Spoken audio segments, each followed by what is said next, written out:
Welcome to the Petersen's Deep Dive into DeLorean.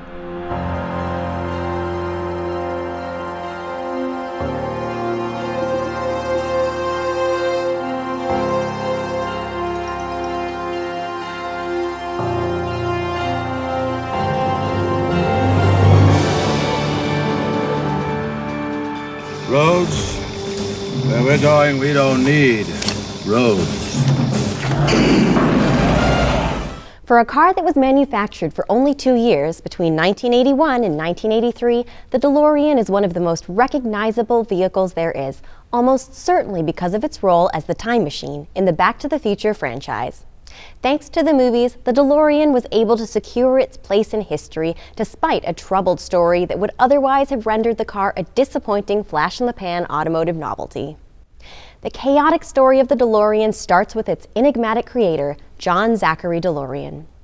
Born in 1925 to a Romanian father and a Hungarian mother in Detroit, Michigan, young John excelled at his studies and earned a bachelor's degree in industrial engineering from Lawrence Institute of Technologies. After a few years selling life insurance, which he did to improve his communication skills, John attended the Chrysler Car Company's postgraduate program, which offered students real-world experience in automotive engineering. John completed the program and joined Chrysler for a brief time, and then moved on to work for the Packard Motor Company. Although Packard was experiencing financial difficulties due to the changing post-World War II auto market, John shined there and became the head of research and development within a few short years. In 1956, Oliver Kelly, vice president of engineering at General Motors, offered John his choice of a job in any of GM's 5 divisions. John accepted, choosing to work in the Pontiac branch, and he quickly became the division's golden boy, overseeing the development and marketing of such classics as the Pontiac GTO and the Pontiac Firebird, among other vehicles. By the age of 40, John was the youngest division head in GM's history, and he enjoyed a jet-setting lifestyle, moving in celebrity circles with the likes of Sammy Davis Jr. and Johnny Carson. He bought into 2 professional sports franchises, the San Diego Chargers football team and the New York Yankees.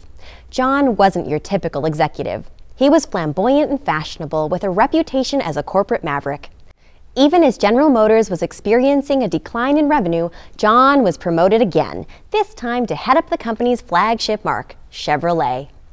Though his rebel persona frequently found him at odds with the brass at GM, John turned the struggling Chevrolet division around so that, by 1971, the division was recording sales that matched all of Ford Motor Company. John's star continued to rise at GM.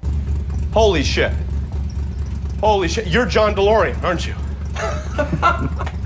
And in 1972, he was appointed to the position of Vice President of Car and Truck Production for the entire General Motors line.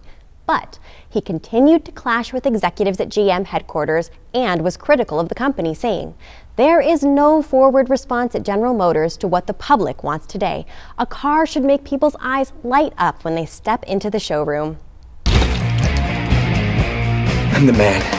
In April of 1973, John left GM to start his own company, the Delorean Motor Company, or DMC.